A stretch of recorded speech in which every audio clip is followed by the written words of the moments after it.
Yo. What is good, YouTube? We are here. It's another week of We Game podcast where we talk about all gaming news. We have gaming discussion because guess why? We game. So if it's your first time here, go ahead and subscribe. If you enjoy gaming-centric content, I do the podcast weekly or bi-weekly, just depending on the news at the time. And it will be every Saturday or every other Saturday, starting between 7 and 8 p.m. Eastern Standard Time. So today we got some pretty interesting topics. To be honest, I don't really have too many topics. So this might be only an hour and a half, 2-hour podcast, but we shall see. Because your boy like to talk. So we gonna see though, we gonna see. But the first topic today is going to be GTA 6. Yeah, GTA 6, man. We got some news for GTA 6 today. So let's go ahead and get into it. Go ahead and close this window right here. Go ahead and pull up the GTA news. So, according to Digital Foundry, we got some news about GTA 6 and the PlayStation 5 Pro. So my thing with the PlayStation 5 Pro, I have a PlayStation 5. I don't really feel the need to get a PlayStation 5 Pro because if I want to play any game with better performance, I'm going to play personally on my PC. That's just me. But the only thing that was dictating if I got a PlayStation 5 Pro was GTA 6. Hold on, I feel like this music is a little loud. Looking at the volume currently, but let me turn this music down just a tad bit,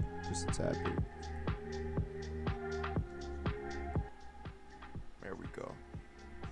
Okay, yeah. So that my thing is, I'm not against the PlayStation 5 Pro, only if GTA 6 is running at 60 frames per second in performance mode or whatever mode would allow it to run at 60 frames per second. So according to Digital Foundry, I believe, I'm gonna go ahead and pull it up now. I believe it's Digital Foundry. But so let's get into this article real quick. Let's get to the bottom of this. According to a new report, it's unlikely that the PS5 Pro will let players play Grand Theft Auto 6 at 4K resolution and 60 frames per second. Set to launch in the fall of next year, GTA 6 is easily one of the most highly anticipated video games. Its single trailer has broken records and left fans hungry for more information on Rockstar's next open world epic. Since the franchise's very first game, Grand Theft Auto has been closely associated with the PlayStation brand, which is very true. Unconfirmed reports suggest that PlayStation has secured marketing rights for Grand Theft Auto 6, a good indication that the relationship is continuing with the new game.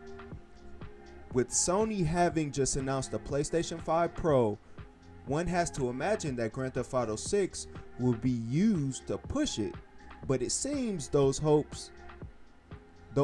the new console will let them play GTA 6 at 60 frames per second while maintaining the highest quality graphics may want to keep their expectations in check. Speaking to IGN, Digital Foundry's Richard Leadbetter stated that it is unrealistic to expect Grand Theft Auto 6 to run at 60 frames per second on the PS5 Pro. Leadbetter pointed out that all Grand Theft Auto games push the CPU hard, and so that's why they have always launched at 30 frames per second or lower. The PS5 Pro, quote, the PS5 Pro uses the same CPU as the PS5, and it would be extremely challenging to hit 60 frames per second if the base PS5 is targeting 30 frames per second. This isn't a GPU problem, it's a CPU problem. So for me, that go ahead that basically, like, pushes the whole expectation of me getting a PS5 Pro anytime soon way off into the distance. That's just me personally. But with this report, see, I thought it was like 1440p as well. But with this report, it's possible that the GTA 6, when GTA 6 drops, PlayStation could still be the best place to play it until it's released on PC. So once that game is, once it finally comes out, GTA 6, and we get to see some benchmarking tests done. That'll still leave it up to chance if I get that PS5 Pro. But yeah, man, GTA definitely has had a great relationship with PlayStation since the beginning of time.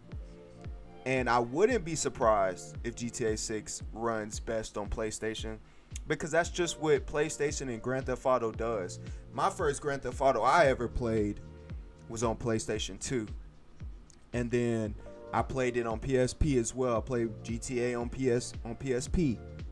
So I've always, like, growing up, I've always known Grand Theft Auto to be a PlayStation game. That's just me, but I'm very curious to see what they're able to do with the PS5 Pro now that it is, confirmed, and we know that, I'm sure Rockstar has all the specs for the Pro, and I'm sure they'll do something for the Pro.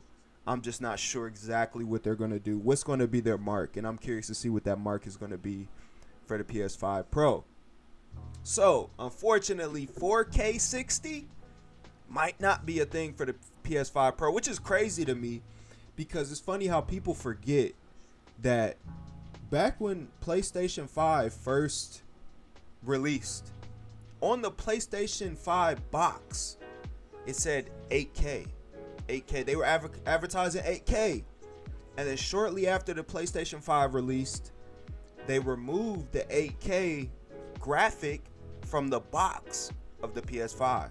So it's funny to me how they were marketing a certain way, and now that we're 4 years into this generation, the things that they were marketing originally has not come to fruition, let alone 4K 60. But it makes sense though, it's PCs that cost thousands of dollars that are pushing 4K 60. So to expect a PlayStation 5 Pro that costs $700 for the base of it, right, without the disk drive, without the stand, to expect that to run 4K 60 is just hopeful wishing. It's unrealistic as hell, because people have to spend thousands of dollars to get that 4K 60 on the PC side. And we all know console is in a losing foot race with PC. PC is the pioneers of gaming, and console is chasing behind PC. So to expect anything different on the console side is just unrealistic. But that is the first topic of tonight. We're going to go ahead and push on to the next topic.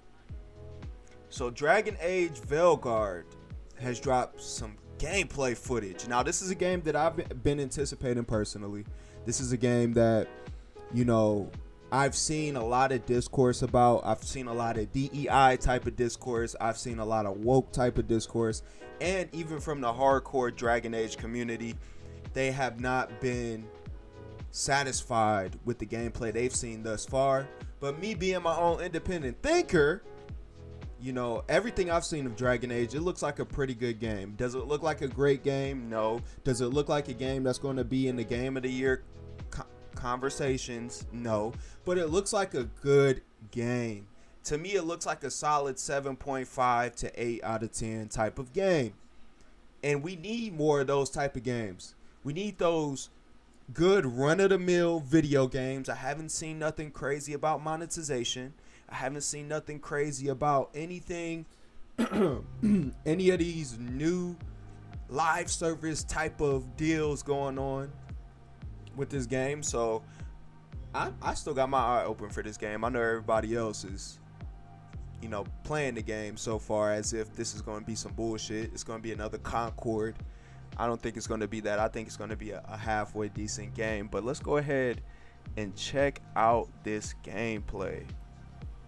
I'm very curious to see this. Let me go ahead and pause this music real quick.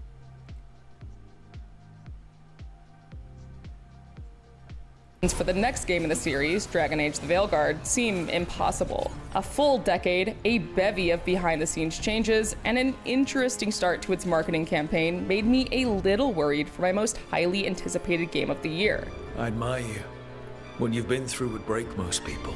But one of my biggest concerns, based on early previews, was that it could be headed in the direction of being a linear action game rather than its more open-world predecessor. While Dragon Age is known for changing its style with each installment, I hoped dearly that it wouldn't lose too much of the DA DNA I fell in love with. After hours of hands-on time spread across 2 days, I'm pleased to say that I walked away with excitement and curiosity, but mostly relief to wave many of those concerns goodbye. Got this jump. Push it after 1440. Damn. My time with the Veilguard covered a wide smattering of things, including the incredibly expansive character creator, the introductory quests, a faction mission, and a companion quest a little deeper into the game. But I was mostly pleased with my ability to just explore Northern Thedas and all its gorgeously designed glory, experiencing a setting in Dragon Age lore that we've really only heard about. To be clear, the Veilguard isn't the open-world playground that Inquisition was. As game director Corinne Bush has previously stated, it's more mission-based. But what impressed me after the first few hours was how much exploration can still be done in the various regions, as well as the impact the player character, Rook, can have on those regions. And there we go. Okay. Wow, isn't that something? Consider it something of a mix of Dragon Age 2 and Inquisition, the more streamlined approach of the former with the geographically and socio-politically diverse world of the latter. Of course, some of the bigger art style, combat, and gameplay changes will be subject to personal taste. But after my time with the Veilguard, I left feeling like these 10 long years just might have been worth the wait. Man, is it me or are y'all getting like Diablo 4 vibes? I don't know. This shit giving me Diablo vibes in like third person. I don't know. Let's see.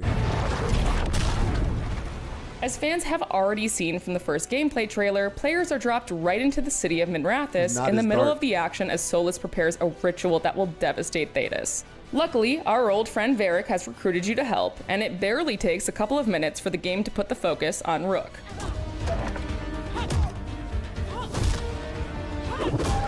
After a surprisingly concise story recap from Varric, there are a number of aspects the Veilguard starts easing you into.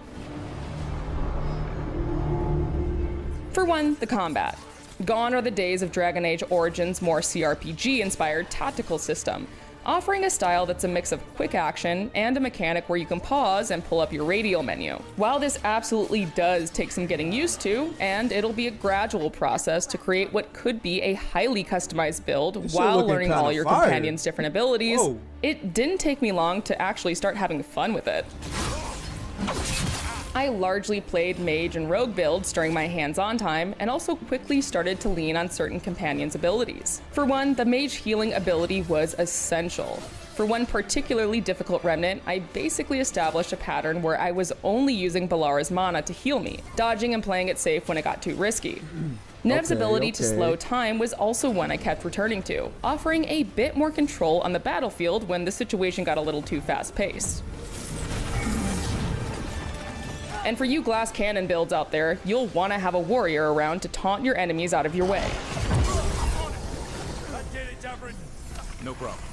Like a whole lot in the Veilguard, combat revolves around your companions, even though you can't fully take control of them like in previous Dragon Age games. Different companions have different combo options together, and there are certainly opportunities to build team synergy. Oh, and you'll want to listen to your companions in combat too, as they'll occasionally drop some useful hints. See, now that they are not allowing us to use the companions, it's like reminding me, for some reason I'm thinking of Dragon's Dogma, and it's like making me think, hopefully the AI with these companions are actually good, because even though Dragon's Dogma 2 had its issues, the pawns in that game had halfway decent AI, and they were very helpful, right? You can have them go get items for you. You know, they will call out items if you're running by, right? They will mark stuff on your map as you're running through areas. So, like, generally speaking, Dragon's Dogma 2 had above average AI. It did. So, I'm curious to see how good this AI is going to be. But combat aside, your dialogue choices, your rook's background, and the frequent decisions you make are immediately important, which shouldn't be too surprising for fans of BioWare games. The dialogue wheel is back, of course, as is the approval-disapproval system. We haven't got a lot of time. Barrick said you had a lead on Solus? You get right to the point. But I was surprised to see that the Veilguard actually explains the consequences of some of your dialogue choices in very clear terms. See, you say that. It's a variation of the so-and-so will remember that system, but more specific. But we do have Nev's I location like now, it. so... Take, for example, my first confrontation with Solus, aka Fen'Harel, aka the Dreadwolf. I chose a more sarcastic, humorous approach with him, and at the end of our confrontation, text on the side of the screen informed me that I have traded verbal jabs with Solus. This is your responsibility now. It was far from the only occurrence of this sort of text, and it leaves me curious as to how your relationships with various characters will build and branch out over time based on your attitude. Speaking of consequences, it quickly became clear to me that there would consistently be tons of choices in the Veilguard that'll have lasting results. It probably sounds like I'm stating the obvious here, but I got the sense that even more of these kinds of choices might be peppered throughout than the usual BioWare game. Right at the beginning, for instance, I made a choice that led to Harding getting injured, and she was still bruised up for the remainder of the next couple hours. I felt like a real jerk about it, and that was probably the point. Dragon Age the Veilguard seemed to be telling me, right from the start, that I'm going to feel like a jerk a lot. You don't slow down for much, do you? Without spoiling too much, you'll also be able to see some of your progression and choices in the environment around you as well. But once introductions were out of the way, it was time to explore the wide world of Thetis and see its past and present collide. It's looking alright to me. This shit crazy. Let's do this. People talking crazy about this game. It's looking alright to me. As mentioned earlier, one of my biggest worries was that the Veilguard could end up being more linear in its approach, trading branching gameplay for a straight line. And sure, the opening hours, essentially the tutorial zone, are a little railroady, save for a couple key decisions you have to make. But once you're past that and more established within Act 1, you're much more free to tackle quests as you please as you unlock more and more regions. You do this via the Crossroads. For those of you who aren't brushed up on your Dragon Age lore, that's a nexus between the waking world of Thetis and the metaphysical realm of the Fade, through which the ancient elves would travel through magical mirrors called Alluvians. You now use the Alluvians for that same purpose, and to unlock new regions, you have to fight through certain areas of the Crossroads before you can start fast traveling to them. Unlocking said regions opens up a vast network of areas, and not unlike past Dragon Age games, they're dramatically different from one another. As the gods' champion passed freely, so will you. Take, for example, the Arlethan Forest, a gorgeous, colorful region that mixes greenery with elven magic. You can see nugs burrow into the grass, magical artifacts abound, and there's a vast array of nature to simply admire. See, a lot of people are complaining about the vibrancy of this game. To me, this game is like, I like vibrant games. I like colorful games. Especially with this type of game, we usually get like the dark, gritty, gray, brown color palette. With this, we're getting a lot of colors, we're getting a lot of effects, and it's just a good change of pace. There are not a lot of games that are in this type of style, especially this genre, that choose this color palette while still having a level of like seriousness. Usually if they go with these more vibrant color palettes, it usually goes back and reflects on the temperature of the game or the narrative of the game, and the game doesn't really take itself seriously. It's a lot of, you know, moments that are more jovial. It's a lot of bullshit jokes that are constantly getting thrown around. Whereas this game, the narrative and the tone of the game still kind of seems dark, on the darker side, even though there is a lot of colors. So I like that. I like that contrast. With a massive tone shift, however, when you head to Haussburg. Lavendel Village. Whatever happened here looks like Demeter's Crossing. Currently under siege by the Blight, here is where you'll see some of the more horror-inspired aesthetics, and frankly, just some of the grosser aspects of the Blight. While the Veilguard's tone certainly leans more high fantasy in places like the Crossroads, don't worry. Those who miss the gore and dark fantasy of Origins will find that too in places where the blight has spread. But I couldn't help but spend a lot of my time just running around in Treviso, the bustling city that's home to the Antivan Crows faction. For one thing, a lively city feels like a novelty in Dragon Age, but there was simply so much to explore that I kept getting sidetracked. A merchant with unique items here, a new quest to pick up over there, and a random combat encounter over there. Yeah, and that's just when I wasn't good. looking around for a cat or dog to pet. Because yes, you can pet the cats and dogs. Of course, she would point this out. Nobody Outside cares. of the cats and dogs, there are some unique ways to interact with the environment as well. Each companion has an environmental ability, some of which came in quite handy for me. In my time in the Arlethan Forest, I frequently called upon Balara, whose environmental ability allows her to tinker with magical artifacts. In a nice quality of life feature, your companions don't even need to be in your party in order for you to use these abilities. As an aside, another one of my favorite quality of life additions is the fact that party banter pauses and picks up again later if you trigger combat, a cutscene, or anything else that would interrupt their dialogue.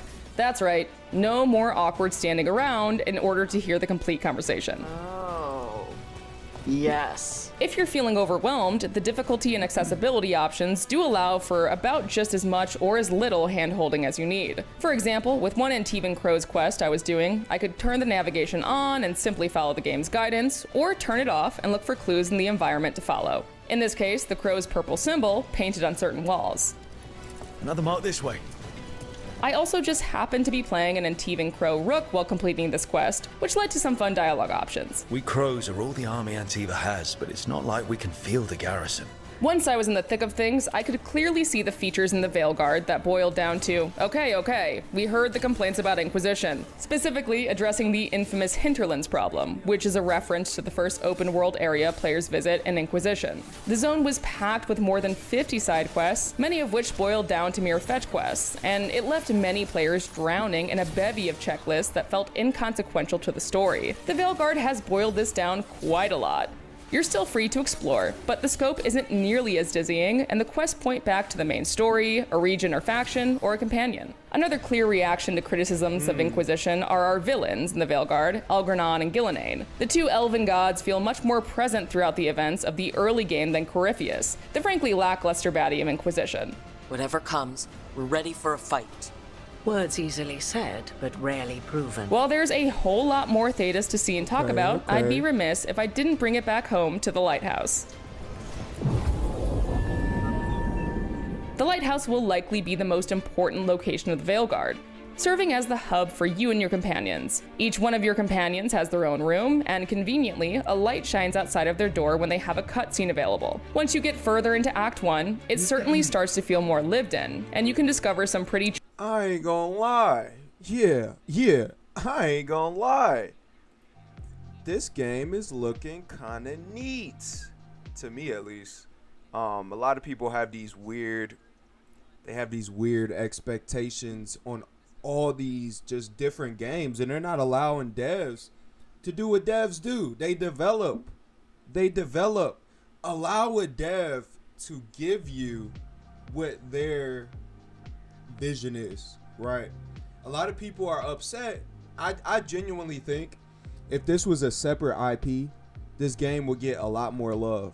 But because it's attached to the Dragon Age IP, people have a way that they think of the Dragon Age IP, and it's usually dark. It's usually real gritty.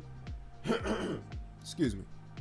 It's usually real dark. It's usually real gritty, and they're comparing what their preconceived conception is with what this new vision of Dragon Age is, and it's not living up to that as far as a visual aesthetic goes. And then you add the black people, then you add the women to it, and now all of a sudden it's this huge issue, and this game is a propaganda in this game. And don't get me wrong, Western games do have a level of propaganda in them. I'm gonna just keep it real. We know the type of people that make these games, right? We know who they are. And we know usually where they lean on like the political scale. But with that being said, I'm able to detach myself from those messages. If I agree with the message, I agree with the message. If I don't, I don't. That doesn't get in the way of me enjoying the game, though. The gameplay. Because to be honest, a game can have the best narrative. It can hit all the check marks on my political scale, per se, right? And if the gameplay is trash, I'm still not playing the game. That's not going to dictate if I play a game or not. The political messaging, because I still have my own mind. I'm still an independent thinker, right? So do I think that politics should bleed into video games? No, I don't. But if it does, it doesn't bother me, right? Unless the politics become the main focus and the gameplay takes a backseat. So that right there is the Dragon Age gameplay. It's still looking real good to me. I'm very excited to see what they do with this game and how this game releases. Hopefully it's optimized properly. Hopefully it has an addictive, so far it looks addictive, like the gameplay moment to moment looks really good, but hopefully it plays just as good as it's looking so far. And that is all I have for Dragon Age. So moving on to the next topic. We are going to be checking out some more gameplay. This is going to be Crimson Desert. So from what the narrative around Crimson Desert is looking like so far, people are saying it's looking like Zelda infused with, I want to say, what was it, Assassin's Creed? So that's not bad. Those are two pretty good games. At least historically speaking, we know Zelda is pretty good, and Assassin's Creed. To me, Assassin's Creed is good. I love Assassin's Creed, even the new era of Assassin's Creed. But we know the overarching conversation around these like Assassin's Creed RPGs are not that positive. People are still wanting the old school style of Assassin's Creed, even though it is not smart financially. It's not smart because the kids today are not interested in that old school style of Assassin's Creed. I think they should switch it up though. I think they should do like they kind of did with Mirage. The issue with Mirage is they didn't go deep enough into that old school style, but I think they could satisfy both sides. But let's get into this Crimson Desert though. Let's check out this gameplay. Let's see what it's looking like and go from there. And questing. Together, these demos have given me a good indication of what Crimson Desert is. A game with combat that feels like a mix of God of War and Dragon's Dogma, set in a wider world where what you do is more reminiscent of the modern Assassin's Creeds and The Witcher 3. You play as Cliff, a warrior with a gruff Scottish accent and a no-nonsense attitude. After a prologue establishes a bloody conflict between the Greymanes and the marauding Black Bears, Cliff's major goal is made clear. Explore the continent of Pywell in search of his surviving Greymane allies who have been scattered following the battle. Die, Greymane! The bulk of the hands-off demonstration is set in Hernand, a medieval town populated by a fun range of fantasy races that wouldn't look out of place in any Tolkien-esque fantasy story. Cliff's interactions around its very beautifully rendered streets and roads are very much what you'd expect of a modern open-world action-adventure game. There's a horse you can whistle for, NPCs to be spoken to, and hostile regions to infiltrate. That last one is where Crimson Desert has a little fun, as the demo shows Cliff changing into Hernandian banquet attire in order to walk past a castle's guards unnoticed. Oh, wait. Seems like a permit. No clue where he got it. We don't look like the troublemaking type. Right, he can pass then. Open the gate. Much like how you can wear disguises in games like Hitman and Kingdom Come Deliverance. I hope there are plenty of opportunities to do this, and various outcomes to your trickery. It would be fun if you could use disguises to open up new conversations, as well as gain entry into forbidden areas.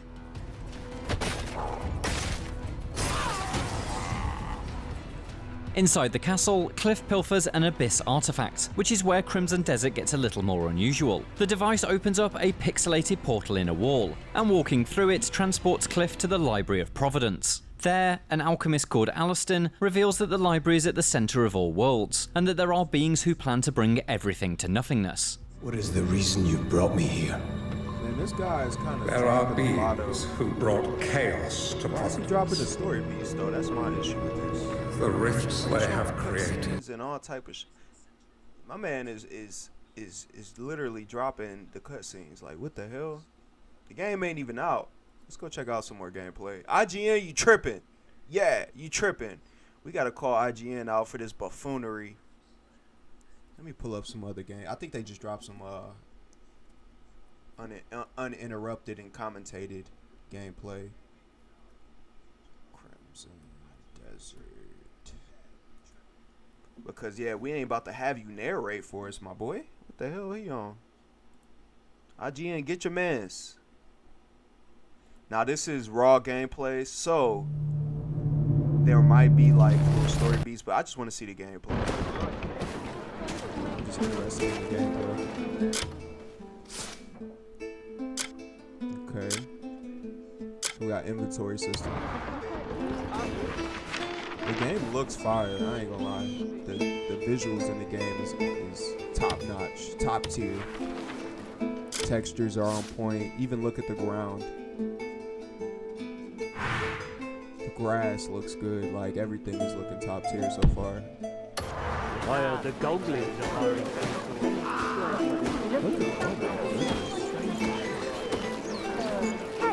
I'm gonna get you.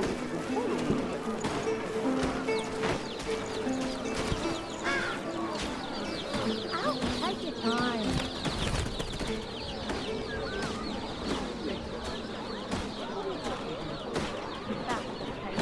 This man's just walking through the town. Okay, I feel the vibes though. I feel the vibes. Can you believe it? Barrow's house is completely ransacked. They even took the... Let's look at traversal real quick.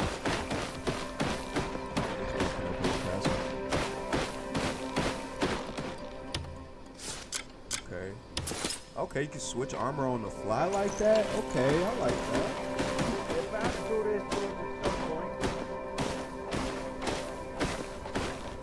Open the gate.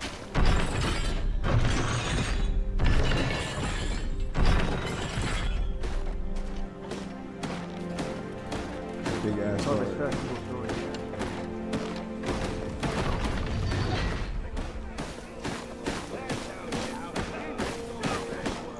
Hey, no lie, the optimization was good too.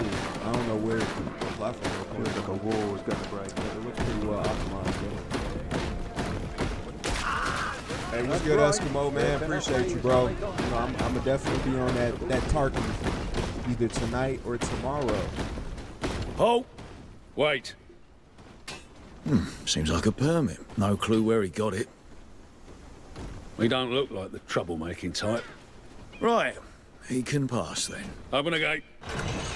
Head on through and find yourself inside. Okay, so that's the mechanic where he changed clothes and they were totally oblivious. Yeah, the game runs very well. Looks very well too. Seeing one frame here at all. Let's try to get some combat real quick.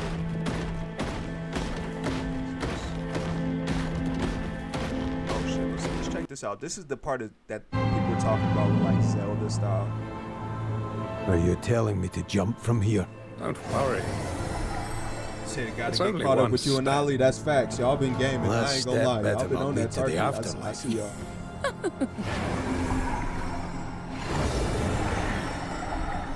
Definitely gotta get caught up to you.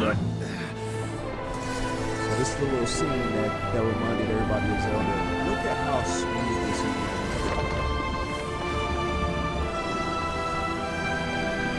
Okay. This is current gen vibes right here. This is definitely current gen vibes. Yeah, this game definitely does look fire. Look at this. Gosh. Fucking with the vibes.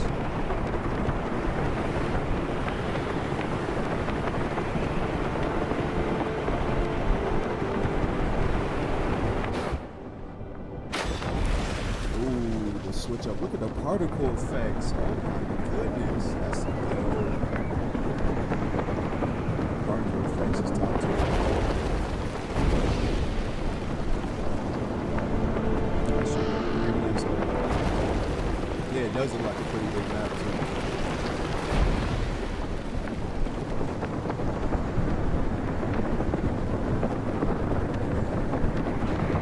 This shit looks amazing.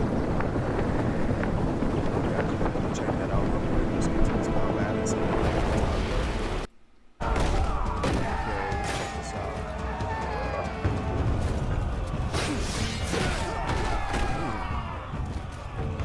Looks kind of beefy. I like it.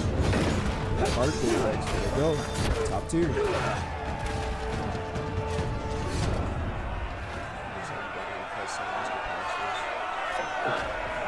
They say, waiting's fine.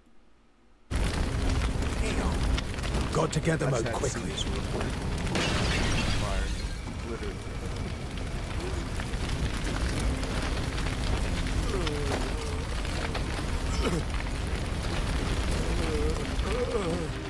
There was only...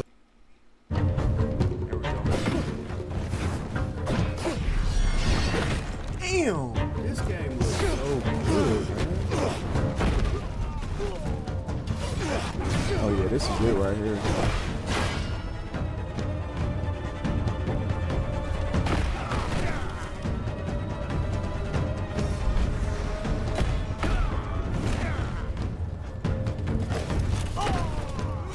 It's definitely giving me Assassin's Creed vibes as far as combat goes.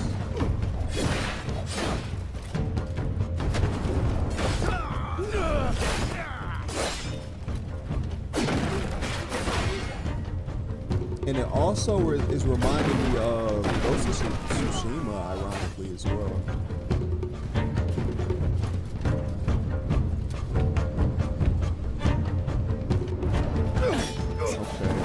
Okay, Crimson Desert, definitely looking like a game that we need to keep our eye on. Actually, when does this game drop? Let me check real fast. When the hell does Crimson Desert drop? I don't even know the release date for this. Crimson Desert release date.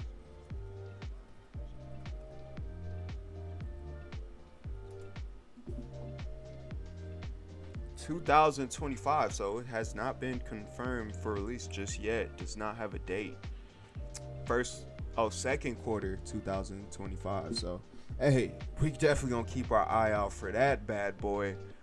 But with that being said, we're gonna go ahead and move on to the next topic. Crimson Desert is definitely a game of the year contender for next year, at least if GTA 6 gets delayed, which I anticipated getting delayed. There are rumors that it's been delayed internally. Okay, so the next topic of today, we are going to be talking about the PS5 Pro. So for those who are not in the know, the PS5 Pro got announced this week, early this week. And not only did it get announced, but the price got announced as well. In the US, that bad boy is $699.99, $700 before taxes. But in Europe, what I think it's like $799.99, which is, if for those who also don't know about current currency values, the euro is more expensive than the US dollar. So actually in Europe, the PS5 Pro is about like $100 more than it is, a little bit even more than $100 more than it is in the States. And for Canada as well, it's like $800 in Canada or $900 in Canada, something crazy. But Angry Joe did a whole breakdown, so let's go ahead and check out Angry Joe's video. I fuck with Angry Joe. I fuck with all his Angry Man reviews, and let's see what he got to say.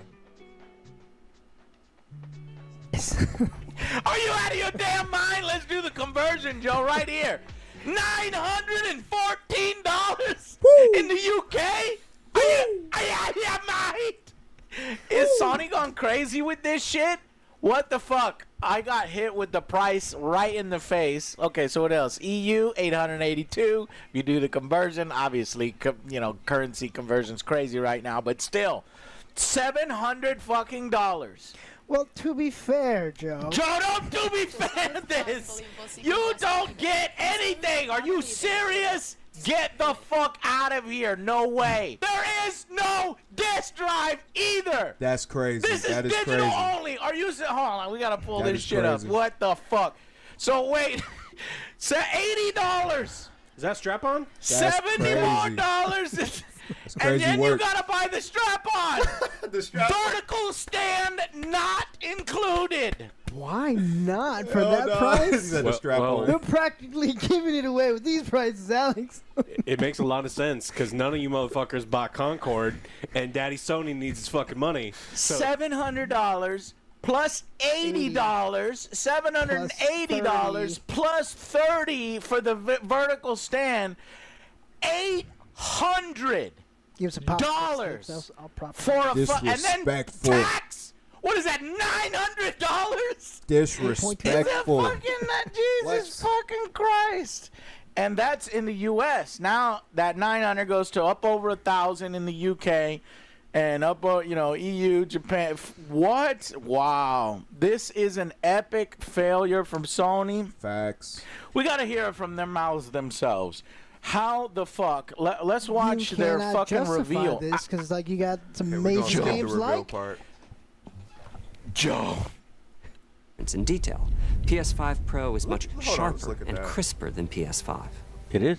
Only thing noticeable the windows. Is the parade scene from Ratchet and Clank. The stand. Everything else. Before Alex goes, I'm going to give you one more thing. I almost forgot. So, well, guess what? PS5 Pro will still run in 30 frames per second. It's still going to have games running in 30 frames per second because Sony... the games won't be... some of the games won't. Exactly. Sony has said, look, 1080 to 1440. Let me show you this. At 30 frames on the standard console. Okay. The PS5 Pro will upgrade that. Could offer. Oh, I like that. Could offer. Could. It will upgrade that 1080p to 1280p through 2160p, also at 30 frames per second. Developers have the option of targeting 60 frames over 30, but that it will still run at 30 frames per second for most. You know what I can't wait for? I cannot wait for these PlayStation ponies, right, to run out there as soon as it drops, to run out there and get their PS5 Pro day one for full price, brand new, straight out the box. They're the first owner, right? They're the first owner on the Carfax, right? We're going to say the PlayStation facts, right? And they're like, you know what? I cannot wait for the first party games because we know the first party studios for PlayStation are going to take advantage of the upgraded GPU. And then that first party game drops. They're talking big about the enhancements of the Pro and what they can do with the Pro. And that junk is running at 30 frames locked. I can't wait to see their faces, bro. I can't wait to see the coping tweets. Can't wait to see all that stuff. This is going to be glorious. I kid you, this is going to be glorious to see these PlayStation ponies, the look on their face when that first party studio game finally drops, because we don't even know what's coming next first party for PlayStation. But I can't wait to when it finally gets here, that junk is running at a locked 30 frames per second. I can't wait. It's going to be glorious. Most of the people, and that's up to the developers. So that's the part that I have even more problems with. So as reported yesterday, Sony is hoping to have around 40 to 50 PS5 Pro enhanced games ready for launch on November 7th. Another feature of the console is boost mode, which, like I said before, will improve the performance of some backwards compatible titles, but that has to be done via patches from the previous developers. So go ahead. Nope, I'm good. Yeah, I mean, it's dumb, but it's going to sell really, really well. I mean, Apple just put out the new iPhone. Why does everybody keep saying that? Almost every video I've saw on this says they think it's going to sell really well. But isn't there a certain point in the market where it's too expensive? I think. Nah. See, it's going to sell well in the sense of they're only going to make so many because the Pro versions of these consoles don't really sell as well at all. I think like they like estimated to be like 15% of the total sales of the base version of the consoles. So I think it's going to sell well in the sense that they only make so many actual PlayStation 5 Pros. They're not going to make a lot of them, and then they're going to sell out when it releases, right? They're going to sell out of that first batch, or they're going to get close to selling out of that first batch of the Pro. But as far as like actually selling well on the standard of the base PS5, it's not going to sell that well because Pro consoles are for hardcore gamers, and hardcore gamers do not make up the entire, not even a majority of the entire gaming community. It's mainly casuals in the gaming community, and casuals don't care. They literally don't care. Casuals are playing Fortnite, 2K, Madden, Roblox, Minecraft. They're playing Call of Duty. They're playing games like that.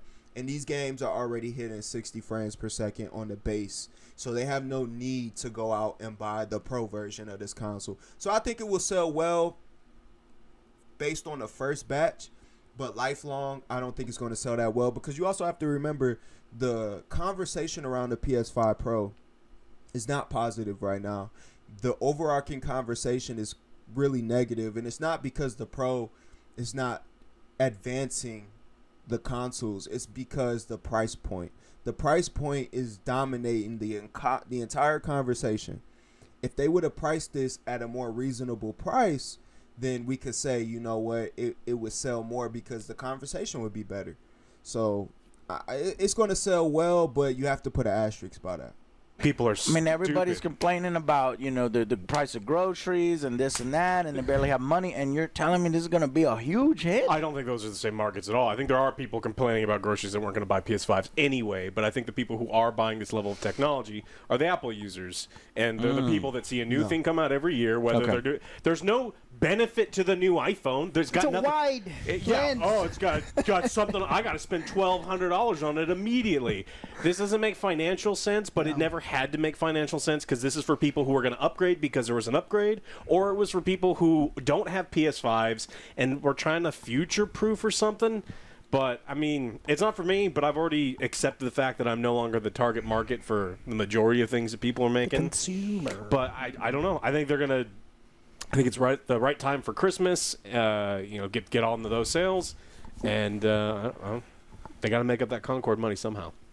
A fixed resolution increase from the 1440 to the 2160 would qualify as a PS Pro enhanced game. But they don't have to do anything with the frame rate. So they can keep it at 30, and you can still do that. That's disgusting. Frame rate is honestly, for me, the most important thing. I don't give a fuck if it's at 2160 over 1080. I want 60 frames per second. I would rather have 60 frames per second stable at 1080, and I'll be happy every single time. Yeah. Maybe some people just load up a video game and go, wow, look at the grass. I care when I'm moving through the game. I'm looking at the moves coming at me, and I don't want it to be choppy. Yeah. So there's no doubt that it will, enhance it slightly by some percentage while you're moving. That we've seen in the videos, but obviously that effect is enhanced when you go from 30 frames to 60 frames. And for them to say the PS5 Pro Enhanced label will still be available for a variety of other scenarios that include 30 frames per second games, you're not going to feel, as much of an effect. And even if, let's say all this bullshit that I just said, even if it said none of that bullshit is happening, everything is 60 frames per second, everything is 2K, everything is at the highest levels that they can, it would still be a ridiculous amount of money. I still think that the console is overpriced.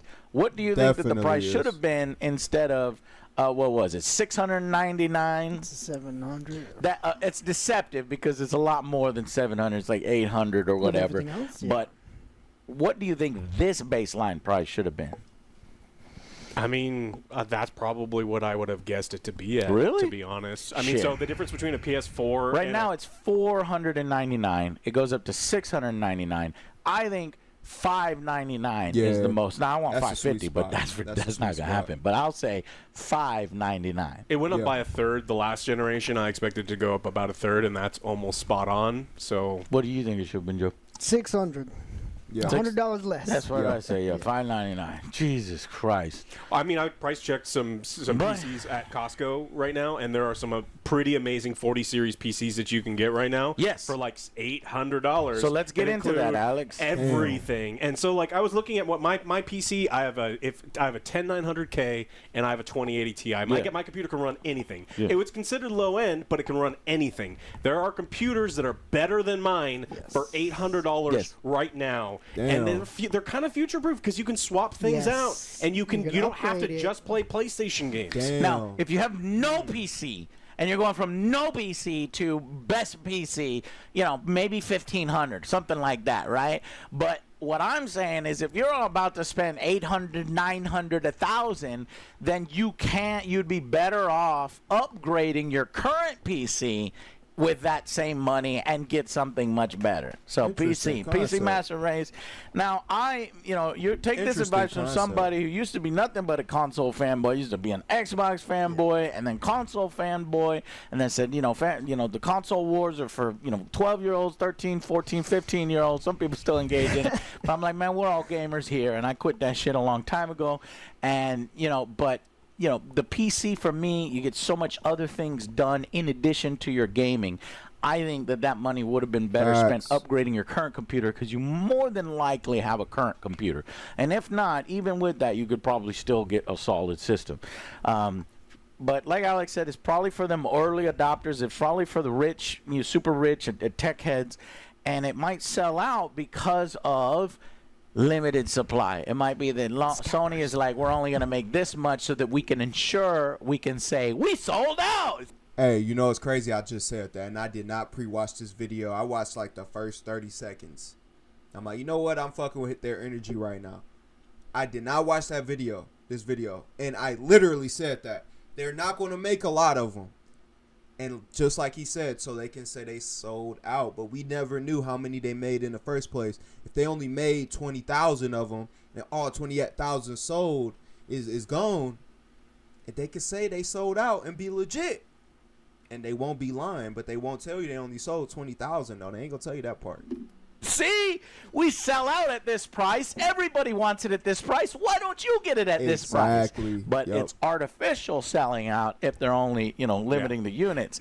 Now, you don't really notice that until later when they have to release, okay, this is how many units we sold, this is this and that, and more units come in, and that artificial scarcity hypes people up, and that fear of missing out might hype people up. But honestly, this price is so high that almost the majority of people, I'd say 80 to 90% of people are like, no way, fuck off. Yeah, but in my opinion, they just weren't the target. I think they know that they've got just enough people. So they were going for the 5%. Yeah, I mean, the people who buy the new iPhone every year, no matter what. I mean, they would have to give me blood. But that's the thing, though. Consoles don't release every year. Not only that, there are half the player base on PlayStation is still on the PS4. Half of the entire base of the PlayStation player base is still on PS4. They didn't even buy. Do you know you can go on Facebook Marketplace right now? This is how I got my PlayStation. You can go on Facebook Marketplace right now and get a PlayStation 5 for $300, even no taxes. So do you think the same people who ain't even been on Facebook Marketplace and bought a $300 PS5 secondhand is gonna go and buy a $800 console? It doesn't make sense. You can't even use the Apple iPhone logic, because one, they release a phone every single freaking year, and then two, you can get a payment plan to pay off the phone over time. And then in a lot of these payment plans and these phone lines, they allow you to upgrade. They make it very easy to upgrade. PlayStation ain't letting you pay it off $20 a month. They're not letting you do that. PlayStation is not locking you into a contract, and they're not allowing you to pay a lower price on the actual PlayStation if you lock into a contract. So there are things put in place that allow Apple to sell every single year a brand new phone. Even the people who don't even watch phone reviews. They just, the new iPhone is out. I'm up for an upgrade this month. let me go ahead and get the new iPhone. Hey, do you want one too? You got to upgrade too. That's what they're doing. So, yeah, I don't see just casuals running out and grabbing a PlayStation 5 Pro just because it's sitting on the shelf. Not for $800, they not. But that's all I got for that part of the conversation tonight, the topic. So we also have another rumor from PlayStation. There's a lot of PlayStation news tonight. A lot of PlayStation news. So there is a rumor that the state of play for PlayStation, the next state of play, will be coming out, or at least they will be having an event in the next 2 weeks at the time of recording this live stream, which is the end of September 2025. So let's go ahead and get into these rumors, man. Let's see what's going on. So according to Game Rant, there's a rumor out there that PlayStation's next State of Play event is taking place in late 2025. In late September 2024, a well-known industry insider has said the purported PlayStation broadcast might be at least partially dedicated to showcasing games running on the recently unveiled PS5 Pro. Hey, what's good, Jazzy? Sony has been hosting the State of Play events multiple times per year for over half a decade. The latest of these live streams was March 30th, which featured Astrobot, Marvel's Rivals, Silent Hill 2, Monster Hunter Wilds, and an ill-fated Concord, RIP Concord, among numerous other titles. Sony is now looking to follow up on that event before the end of the month, according to a well-known industry insider, Jeff Grubb. During the latest episode of Game Mass Mornings podcast, shout out to Jeff Grubb, Grubb reiterated his recent claim that Sony is planning a state of play for September 2024. He has now also narrowed down the time frame for the event by stating that the live stream is probably coming in, let's say, 12-ish days. Quote, on or around September 24th. Okay, so he's throwing a date out there.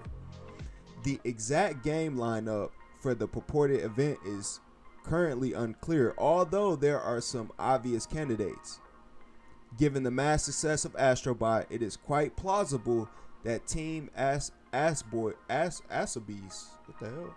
latest title will reveal at least some of its post-launch content during the next State of Play.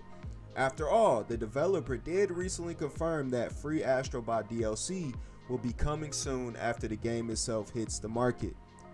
Also, Metal Gear Solid Delta Snake Eater could also make an appearance at the upcoming event, not least because Sony has repeatedly insisted that the much anticipated remake will release in 2024, even though Konami itself hasn't yet committed to a firm release window, much less a release date. So I think it would be smart for PlayStation to go ahead and do a State of Play. With all the conversation going on around this PS5 Pro, they need as much good PR as they can get, especially circulating around the PS5 Pro. And we know with this last event that they just did, revealing the PS5 Pro, it was very lackluster, to say the least. Left a lot to be desired. So if they come out with a State of Play following right behind it, couple weeks, 2 or 3 weeks, and they're showing not only more games running on the PS5 Pro, but also maybe even dropping, they don't even have to give a release date or a release window, just bringing out more trailers or even gameplay and running that side by side with the PS5 Pro, just giving us more info, showing more games. I think that would look good for them. I genuinely think that would look good for them, because right now the internet influences the masses. Like, they don't want to admit it, right? There are levels to it, but as a casual, if a casual is looking at getting a PS5 Pro, they're like, hey, I just heard about this PS5 Pro from one of my friends. I'm thinking about getting one. Let me go on YouTube and look up the PS5 Pro review, right? That's what most people do whenever they're about to buy something, especially something that's expensive. Even casuals do it. They will go on YouTube and look up reviews of whatever they're trying to buy. And if they see all of this negative conversation revolving around the PS5 Pro, that's not a good look. That will deter casuals. That's all they got to see. They might watch 2 or 3 videos.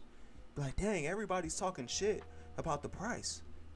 That is a lot of money now that I think about it. Let me wait for a sale. And then they'll never think about it again. That's how casuals work. So if they come out, if they go ahead and do a state of play, I think it will only benefit them. The only thing is, it could be a double-edged sword. So, you know, it could solidify the conversation that's going on right now. The reveal event was very short. It was only like 9 minutes. So if they do like a 30-minute, 40-minute of state of play, it could end up backfiring because it could just reaffirm and reassure the things that are already being said about the price and the price to performance. So there is a rumor the state of play could be coming at the end of September, possibly September 24th. So we are going to keep an eye out for that. That could be if they do it, I'm very ready to see what the conversation ends up becoming around this PS5 Pro. So that's it for that topic. We're going to go ahead and move on to the next topic. So NBA 2K25. Now, I don't play 2K maybe 2 or 3 times a month. And lately I've been thinking, damn, I know the 2K25 just dropped. I've only heard for real good things about 2K25. So I'm like, you know what? Let me go ahead and check out a review of 2K25. A little short minute, 8-minute review. And let's see if this review can sway me, because I'm not really swayed just yet. I don't feel a need to go get 2K25. So let's check this out real quick.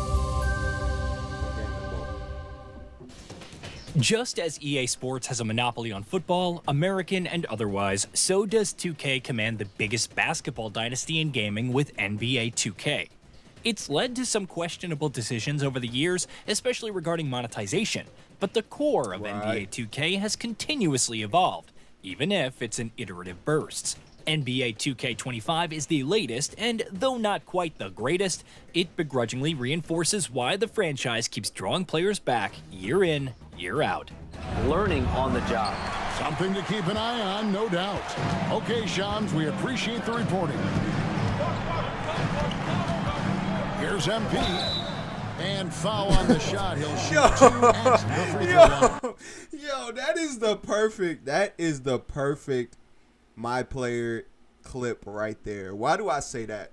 Because this man fumbled the basketball with the most uncoordinated skills. This is supposed to be a professional NBA player.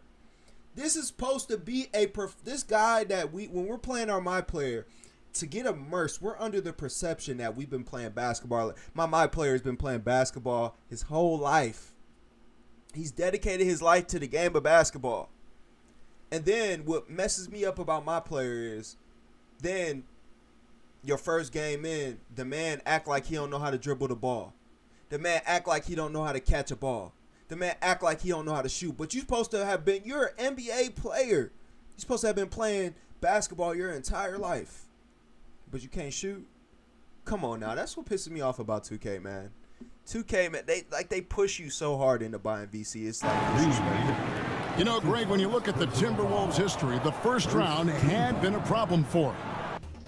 Hopping into the game immediately thrusts you into the role of MP, fighting alongside your team of choice to win the NBA Finals. Of course, it's revealed to be a visualization, a meditation exercise for what he wants to achieve. From there, you select the ideal position. I went with power forward for plenty of shooting opportunities close to the opposing net, many of which were botched, but we'll get to that. After opting for the Los Angeles Lakers and going with LeBron James as my preferred style, ironic because I would compete against him for a starting spot, the journey through the city and my career began. As a former player, I understand how important it is for an organization to clearly communicate its expectations, and I just want to make sure that we're all on the same page to start the season. Let's do it. When you make the playoffs, anything can happen, but From where we stand right now, we are looking to secure the 4th seed. Visual Concepts has hyped revamps and improvements to the city, and the attention to detail is certainly noteworthy. I wasn't the biggest fan of the performance, 30 FPS, that too without the greatest fidelity or scale in the world. It's not a deal breaker by any means, just odd, considering how smooth the on-court gameplay is. From there, it's a chat with Elite or Rise, joining either crew for, well, differing basketball courts. There is an opportunity to earn rep and compete against the other side, but for now it feels more like a cosmetic choice than anything else. I scoped out a few more locations from the Rec to Rise's courts. Overall, the city feels like a step up over last year's, yes. There's still an extensive amount of product placement, but it feels more natural and less contrived. You want the scouts to see you playing on the losing team and see a star on that, okay. I'm gonna get the scouts to notice me by shooting every chance I get.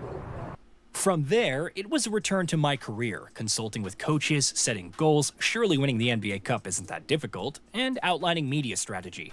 The professional hustle is pretty consistent. If you're not meeting up with Patrick to discuss endorsements, each bestowing VC based on the completion of their goals, there are interviews where your answers can garner more fans or build team chemistry. Maybe your coach has some thoughts after your first game, or you hit the gym to improve stamina.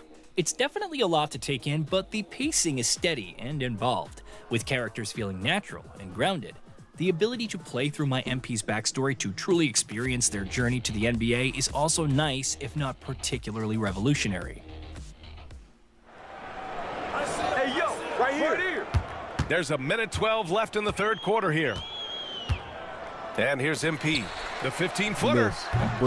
O'Neal pulls it in. I'll tell you, this has not been his game, and he's making it worse with shot selection like that. My player on the court right now for the Suns. So much. There is a lot of content available. Whether the amount of rage that I produce when I play my player currently is just unfathomable. I'd be ready to break every controller I'm playing with. I'd be ready to punch my TV out, my monitor out. I'd be ready to do all that because it just irks my soul. I refuse to play my player. I refuse. The furthest I'll go is my team. That's the furthest. Outside of that, I'm playing a regular ass season with regular ass players or the regular ass roster. We not doing all this VC bullshit and my team packs, card packs. We not doing that. Come on. It's fucking they're scraping and scrounging coins from every goddamn player on the game. It's just crazy. You're grinding out badges or reaching 99 overall by taking Danny Dunkman to town in the city, or delving into different eras, experiencing the glory days of Steph Curry, Michael Jordan, and other legends. Nevertheless, the experience feels very approachable, aided by the new Learn 2K for drilling the fundamentals and the return of My Court, allowing you to sit back and perfect your movement and shot timing. None of this would matter if the on-court action isn't up to snuff, and NBA 2K25 mostly delivers on that. While the new rhythm shooting feels intriguing, the shot meter remains contentious. Shot timing profiles let you customize this like normal risk-reward, which replicates previous games in the series. Brick Squad Monopoly. There's still plenty of practice required. Even when slightly early or slightly late, I felt like I whiffed more three-pointers than scored. Nevertheless, it feels solid and I appreciate the custom visual cues, which made it easier to track cues, and even my player on the court. Perhaps my only real issue is defense. Blocking feels difficult and unrewarding. On top of that, it also doesn't improve teammate grade, which is baffling. Seeing some of my teammates allowing attackers to waltz in for easy layups was also annoying, though it didn't occur too often to become rage-inducing. The momentum and on-court movement feel natural, from the dribbling and weaving through defenders to sudden dashes leading to noteworthy fouls. Despite a few janky animations here and there, players move and feel lifelike, and all the little details like the reaction animations or the sweats on players' brows are impressive. Of course, the presentation is on point as ever, capturing that TV feel with lifelike commentary that naturally blends into the background with very few hiccups and excellent cinematography. The character models for certain NPCs in my career aren't always top tier, but they still boast solid facial animation and movement to go with their exceptional voice work. I didn't mess with my team too much. The ultimate team in EA's titles, the prospect of building a roster, playing the market for better cards, earning card packs, and competing against others online, didn't really appeal to me. Even if it doesn't net the most VC in a period, I still found Breakout somewhat enjoyable. The board game layout, with its mix of teams, match types, and objectives with increasing challenges and rewards, felt fun. How much of a lifespan it can have, especially without any real twists or new additions, remains to be seen. Throughout NBA 2K25, there are numerous quests for that precious seasonal XP and VC. While you can take things at a relatively relaxed pace, the time sink nature of it all doesn't appeal to me like the drama and narrative beats of my career. Considering you can outright buy VC to improve your character and trounce the opposition, the sheer amount of time and work required to remain competitive remains shady. Why grind VC when you can spend $400 for this year's version of VC, and then you lose your player next year? You got to do it all over again. You got to buy the $70 game. You got to spend another $400 to get a 99 overall character, right? And then you can do it again the next year. Why grind, man? You only got a year. You only got a year to grind. By the time you grind out to 99 overall in 2K, the next one's coming out. Yeah, and you only got to use that 99 for about 30 days, maybe, right? Come on now, man. 2K. See, and this is why I ain't bought 2K yet. Because last year, I bought 2K24 on release date. Not even a month later, that motherfucker got discounted by like $30, bro. I was so mad. Oh, I was pissed. I'm like, these bitch ass motherfuckers. I done spent $70 on this motherfucking game and y'all discounted a month later? How dare you? I was salty. So I ain't do it again this year. They ain't gonna keep getting my ass. Yeah, my black ass gonna learn eventually. And I highly suggest because you know it's brothers that play this shit for the most part. I highly suggest all the brothers wait them out. Yeah, they only got a year. They remember that shit. They only got a year, right? Wait the motherfuckers out. Get your motherfucking discount. Stop giving these motherfuckers your goddamn money.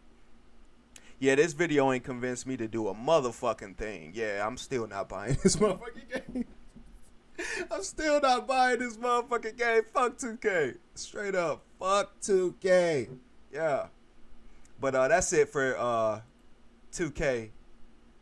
2K land of the nigga ball. That's it for 2K. We're gonna move on to the next topic. So, a game that might look familiar because it is familiar just hit beta.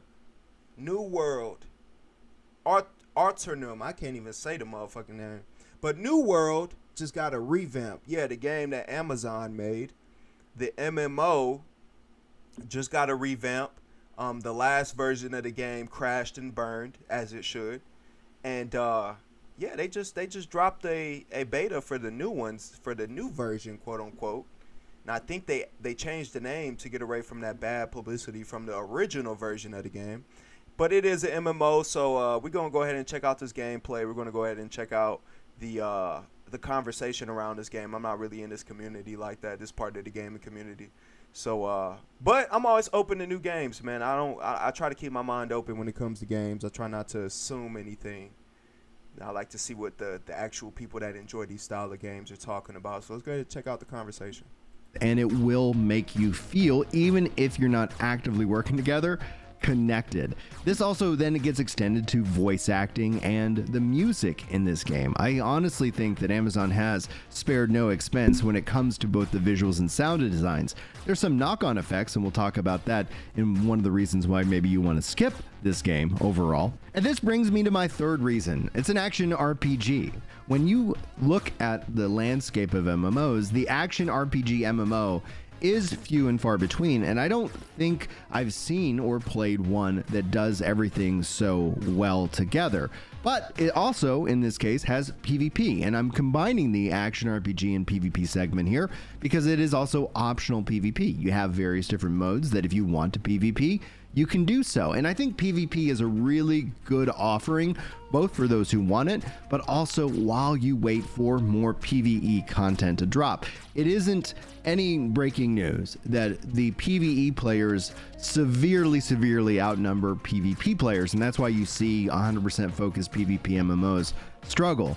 But I think PvP is an important aspect that does hold players over month, and that helps drive a big part of the community. And it's that action RPG, both with the PvE and with the PvP, that truly, I think, set this game apart from the older MMOs out there. Not just with the visuals, not just with the sound design, but with how the game does look plays. good for MMO. And I think that's a very important thing that you should be aware of. Number 4 is I call this game a sand park. That is a sandbox MMO and a theme park MMO joined together. We talked a little bit about PvP in the last segment here, and what that does mean is that even if you're not actively participating in a war, you're still having some level of effect because this game does have a player-driven economy. It does have the ability for players to trade. It does have these communications, and obviously this does mean that having a community and people to play with can help extend the fun of the game itself. It isn't the be-all, end-all, but it's something that really helps whenever you're waiting for new content to drop. Theme parks are easily understandable. They're the language of the MMO. If you think about MMORPGs being a language, they are the English language when it's all said and done. People immediately understand quests, they understand how to sit down and play the game, they understand various different loot grinds. Sandbox requires more player-driven direction, and it gives you more freedom to do so, and New World combines these two together. And this brings me to my 5th point here. Dollar per hour of joy. Let's talk about it. Most of the people who actually hate on New World have thousands of hours in the game, and they will push back on new players who say they're having fun. Oh, just wait till you've put in 1,000 hours or 2,000 hours, and you won't be saying the same thing. Well, yeah, like what game could you put 1,000 hours into? And on that 1,000th hour, you're like, yep, this is just as good as hour 1. Maybe they exist, but maybe I just haven't found them yet. If you know of a game that's like that for you, sound off below. I'd be very curious to see if we align or if there's just a game that's escaping my imagination right now. But then when you put it all together in terms of math, if you do put 1,000 hours into New World Eternum and it cost you $40 or $60, depending on what version that you purchased, that's a heck of a return on value. Especially when you don't have a monthly sub, especially when you don't have to participate in any of the additional monetization methods that the game has, namely its battle pass or its cosmetic shop. I think New World still to this day, with some exceptions, especially when it comes to the battle pass and that FOMO that these games tend to introduce, and FOMO, for those of you who aren't keeping score at home, is the fear of missing out. It's that artificial sense that you have to be playing the game that I don't think these games actually need. I think they actually work against it. But that being said, I think that from $1 per hour of joy, it is very clear to see that you can have an incredible experience, and if you're not having fun, you can set the game down and you're not going to be punished when you return to the game at some point in the future. And that brings me to number 6. This isn't so much for returning players, but new players are going to have a streamlined approach. There's some benefits here, namely cross-play. There isn't cross-progression, which I think is a kind of a weakness of this release, but with cross-play, it means that you and your friends can play together. There appears to be dedicated servers that are going to be just console exclusive servers, which is a thing. You can choose to go to that. You're not going to be forced to go to that. New players can join legacy servers. Legacy players can start characters on these different servers. And if you want to play on console with console players and not have to worry about PC players, it's an option for you. We'll have to see what happens over the long run, because the game also internally supports cross-region, cross-world matchmaking, which is a huge win. So the streamlined approach with matchmaking, with crossplay, with consoles does all add up to a much more easy to get into experience than some of the older MMOs out there. The other thing you also have is with controller support, you have class selection. This is for the new players out there. This does not mean that your builds are limited. You still can step into the sandbox. You can still make whatever build that you want to build, how crazy you want to build it, chase after that perfect roll of whatever item.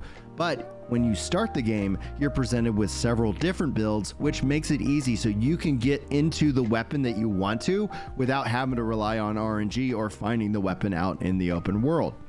I think that's a brilliant approach, especially for players who are brand new, who know nothing about this game. And that brings me to the number 7 reason why you should check out New World Eternum, the story. Honestly, I think it's a really interesting story.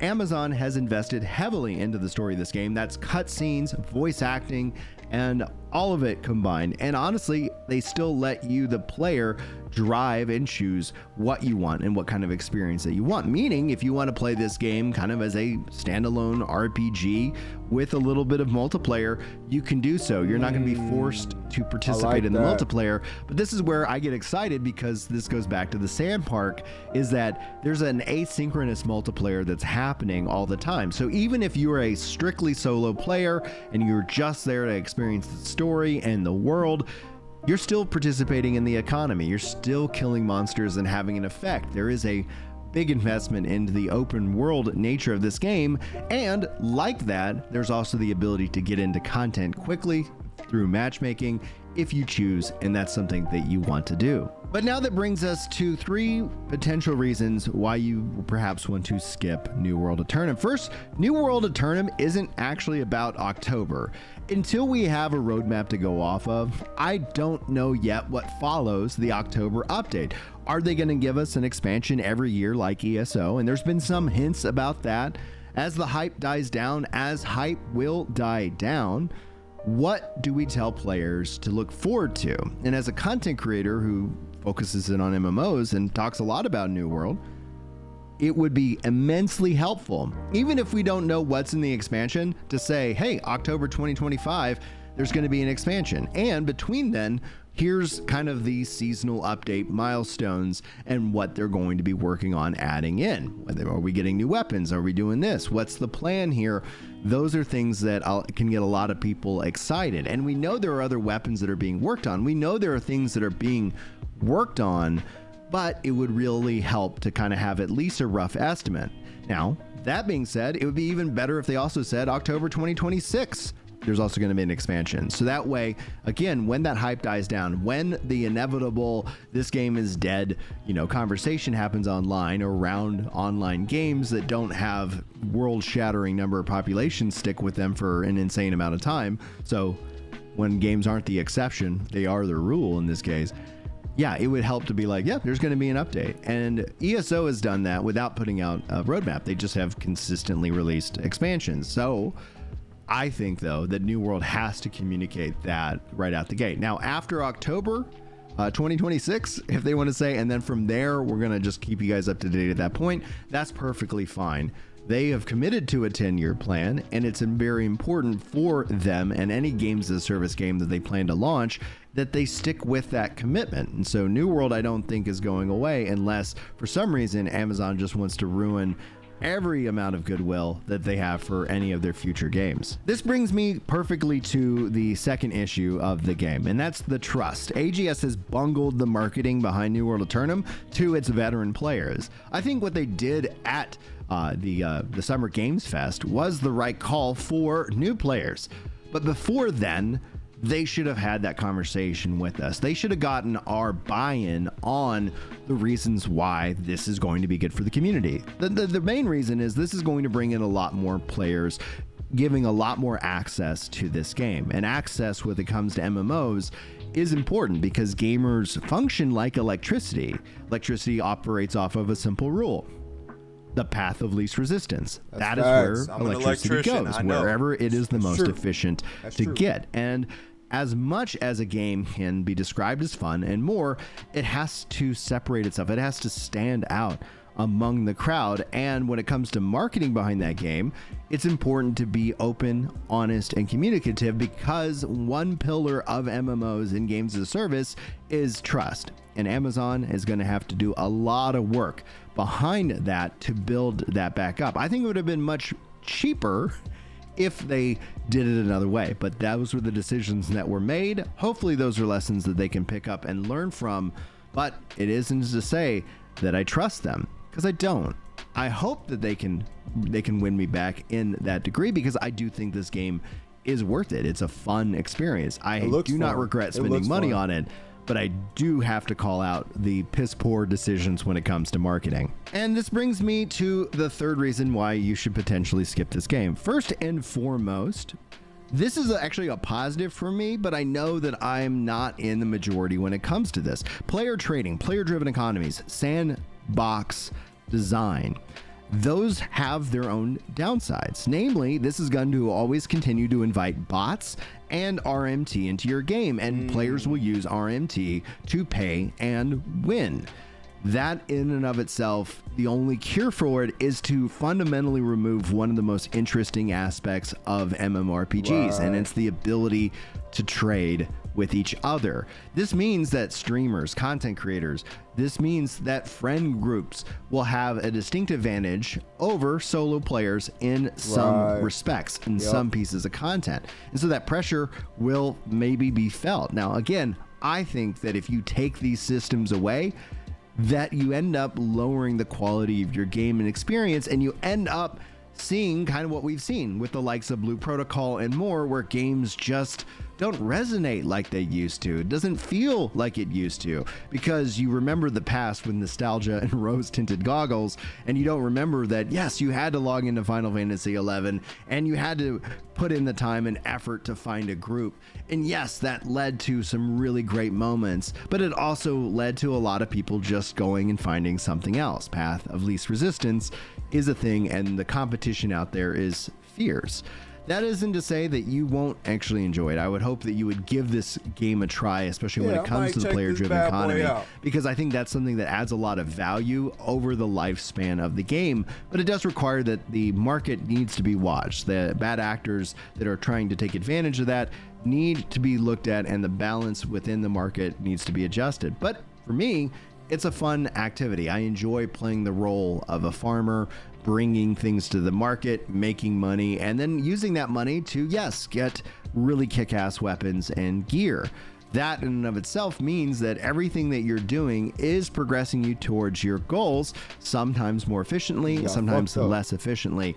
And that also means that players are actually defining the value of the content as opposed to developers defining the value of the content, meaning developers don't have to artificially incentivize you to do something because the market is doing that for them already, and the market is what's going to drive you to make those decisions as to what you want to do, how you want to have your fun, and what kind of path you want to take. But again, not everybody agrees with that. Not everybody likes that approach. And to them, I always say there's a lot of other games out there that will cater to that as well. New World hopefully will never become one of those. And okay, so I ain't gonna lie. This game is piquing my interest. Before this video, I had zero desire to check this, like literally zero desire. I seen a video on it on IGN. I'm like, let me look up a little review on this game. But after watching this guy did a great job of breaking it down. This is something that I might go ahead and check out for real. I might just put in a couple hours. My thing is this boss right here, right? This boss that they're fighting. So I'm gonna be a solo player if I'm playing. Can I do this? Can I fight this boss efficiently by myself? That's my concern, because he made a great point. Groups of players, friend groups, will always have the advantage. At least I would think on the PvP side. But on the PvE side, could I do all of this content and enjoy it while playing by myself? That'll be a very big indicator. So I'm gonna do a little bit more research on this game. I'm gonna do a little bit more research on this game on my own time. But it definitely has piqued my interest. If he's talking about guys on average and streamers and content creators on average are dropping 1,000 hours into the game, hey, that's something that I would be definitely curious into checking out. It's a reason they spending that much time in the game. It's something there. It's something there, right? So yeah, I'm gonna definitely go ahead and give that game a look. And it's only what, $40 probably on PC. Yeah, I'm gonna definitely go ahead and give that game a look. But that is it for that topic. We're gonna move on to the next topic. So, keeping it within the sports gaming realm, Undisputed, the modern day Fight Night, has fully released. And yeah, it's another game that's piquing my interest. I have not played the game at all. When it was in early access on PC, I did some research on it, and there were some things wrong with the game, i.e. like online, playing against people online. I think there was like a lot of lag issues and things of that nature. So I held off on copping the game.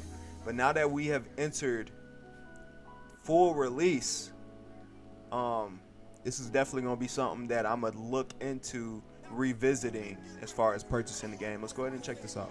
Scheduled for 12 rounds of boxing.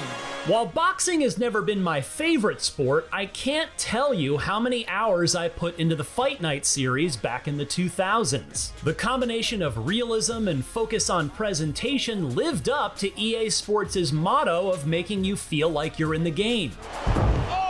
The graphics look good. They look good. Despite my nostalgia for that franchise, it only took an hour-long preview of Undisputed at PAX West to realize that the boxing video game genre has a new contender on the horizon.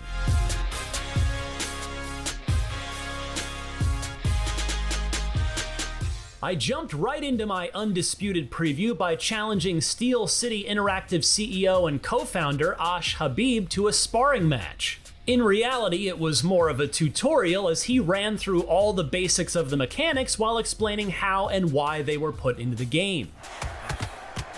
It only took until the character select screen for me to get my first rush of excitement with Undisputed. It's sporting a huge roster of notable boxing stars past and present, including Mike Tyson, Katie Taylor, and Eddie Hall. You heard that right, you can even play as one of the world's strongest men. Naturally, I had to go with Hall as soon as I saw him, even if it was a slight mismatch against Habib's choice of Muhammad Ali. Despite the disadvantage, I was confident that my history with Fight Night would serve me well. Ali might be the greatest of all time, but Hall is an absolute monster of a man. It didn't take long into the fight to show exactly how wrong I was. At first, the gameplay felt very similar to what I was used to, thanks to my previous experience with boxing games. It wasn't long before I felt comfortable dodging, jabbing, and throwing power punches in rhythm with my opponent's movements. I know Buddy nice. As the fight continued, I began to see small gameplay features that emphasized how important it was to the development team to make matches feel as true to life as possible. Every detail matters in Undisputed, from how characters move to their size and attributes, with each giving way to a certain strategy that changes how you can approach each fight. I'm liking it. Alongside the 60 different punches and different defensive tools in the game, footwork and positioning also play a huge part in controlling the flow of matches. Oh shit. Thanks to a combination of speed and agility, characters like Muhammad Ali can back themselves into a corner, then use the bob and weave mechanic to turn the tables and unleash a flurry of body blows that can deal heavy damage to both health and stamina. Just like in real life, there are tactics to recover stamina if you want to play the long game. Refrain from throwing punches, get your opponent into a clinch, or even take a strategic knee, and you'll be rewarded at the end of the round with increased health and stamina. These tactics aren't guaranteed to always work, as all it takes is one power punch to send even the strongest fighters to the mat. Dropped them.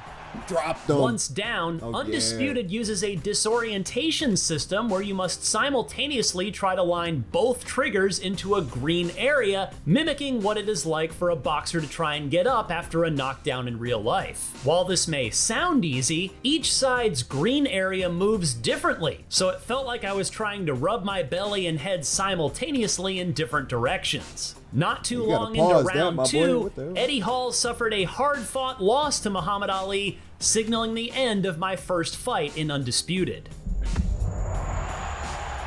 After the exhibition, I looked at the in-depth career mode and was shocked by the level of detail that had gone into it. In it, the decisions made outside the ring are just as important as inside, and many factors determine your path. Stick with the same manager throughout your career, and you'll get to see their attributes grow alongside you. The downside to dedication is that you'll only have 3 attribute slots for them instead of the maximum of 5, which more notable valets boast. That's a hell of a fight. While going the heartless route and replacing your equivalent to Mickey Goldmill with Don King may have some unique benefits, there are also downsides. Anytime you get a new manager or even a cut man, you'll have to start from scratch whenever you hire new people for your team. This means some of the unlocked skills that work as buffs to your attributes need to be unlocked again by completing new challenges. Other cause and effect decisions like fighting above your skill level, growing your fame instead of training, or refusing to rest have consequences that could lead to an early retirement.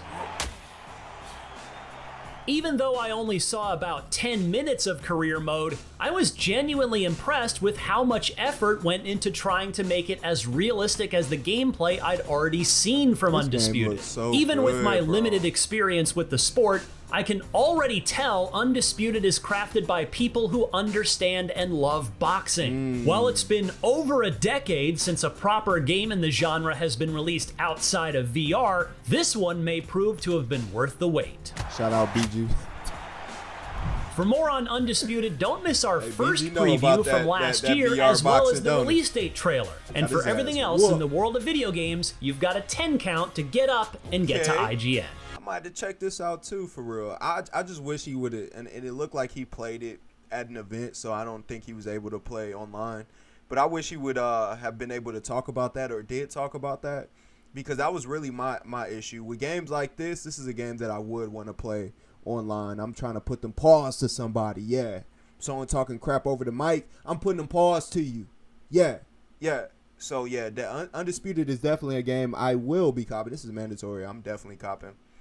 But oh, I guess so. I don't know if it's out. I think it might be hitting full release pretty soon. But if you're interested in it, it's on early access on Steam right now. But with that being said, we're going to be moving into our last topic of tonight.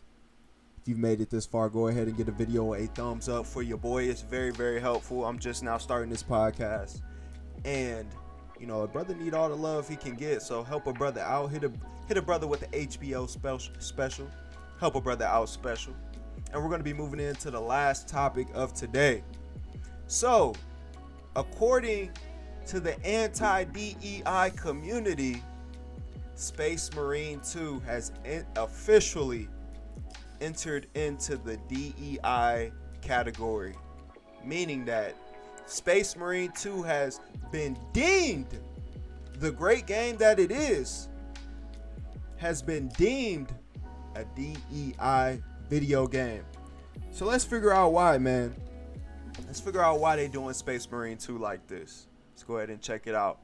And the person that we're going to go to for this DEI information is none other than that sorry motherfucker, Synthetic Man. Yeah. Synthetic Man. We all know this guy. If you know, you know. And if you don't know, well, now you about to figure out. So let's go ahead and check this guy. Check this guy's One more DEI thing I gotta explanation. briefly mention is the small amount of wokeness in the game, depending on your definition. Basically, the only left-wing propaganda I noticed while playing this game is the comical amount of diversity. The most offensive being the major of the Cadian Guardsmen, who is an Indian woman, an ugly one at that. Remember, testosterone converts to estrogen. Speaking of estrogen. Yeah, that's something, alright. Can we shoot her? Just stomp on her on accident.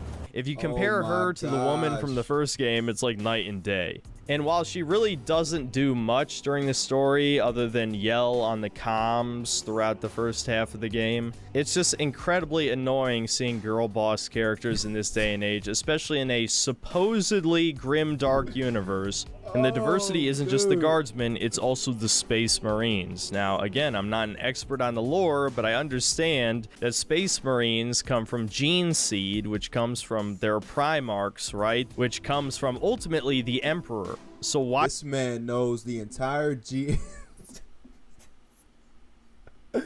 entire genealogy of the Space Marine and why the DEI does not make sense. See where he's going with this.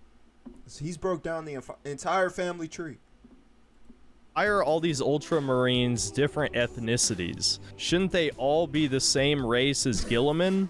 Again, I'm not an expert on this, but I feel like portrayals I've seen of Space Marines, they're generally all white, except for the salamanders, who are like charcoal black or something. One of Titus's squad mates is black-ish, and the other one is like a Hoppa or something. It's hard to tell because they all have these weird Giga Chad features. Basically, every Space Marine looks like the Chad meme, so there is one Space Marine that is just straight up undeniably African, which is bizarre. He's corrupted. You can see it on his skin. Either way, you get the point. This has definitely got to be a retcon for diversity purposes. And yeah, I gotta say, it definitely distracted me. It wasn't woke enough for me to say like, oh, this is blatant propaganda, but it's clear to see that Games Workshop is going down a slippery slope. I mean, there's a female custodes, aka the Super Space Marines, that guard the Emperor. And if they're willing to make a female Super Space Marine, you better fucking believe they're gonna have a female regular Space Marine in the next couple years. So certainly something to look out for in the future. For those of you who are concerned about dropping $70 on a 7 to 8 hour campaign that you might just play once and never again. I think that's all he had to say about the DEI. You know, it wasn't too bad for Synthetic Man, so I guess it got a pass on his checklist of possible DEIs video games in today's industry. Yeah, just hearing these conversations, man, I always laugh at them because they're so funny. And then the type of people that complain about stuff like this are so funny. Like, it's literally comical. It's literally like, it's so bad it comes off as like satire. It's so bad. But, you know, Space Marine 2, it has DEI, but it's not considered propaganda. So, shout out to Space Marine 2. I thoroughly enjoyed my gameplay in the game. Haven't beat it just yet. It's a very short campaign. Just been playing a lot of things. I bounce from game to game. I got ADHD. Constantly bouncing from game to game. But that's the last topic of tonight. So if you made it this far in the video, go ahead and give your boy a thumbs up. Go ahead and subscribe. I do the podcast on Saturdays, either every Saturday, depending on the gaming news, or every other Saturday. So go ahead and subscribe. Every podcast will start between 7 and 8 p.m. Saturday night, Eastern Standard Time. The best time zone, if you ask me.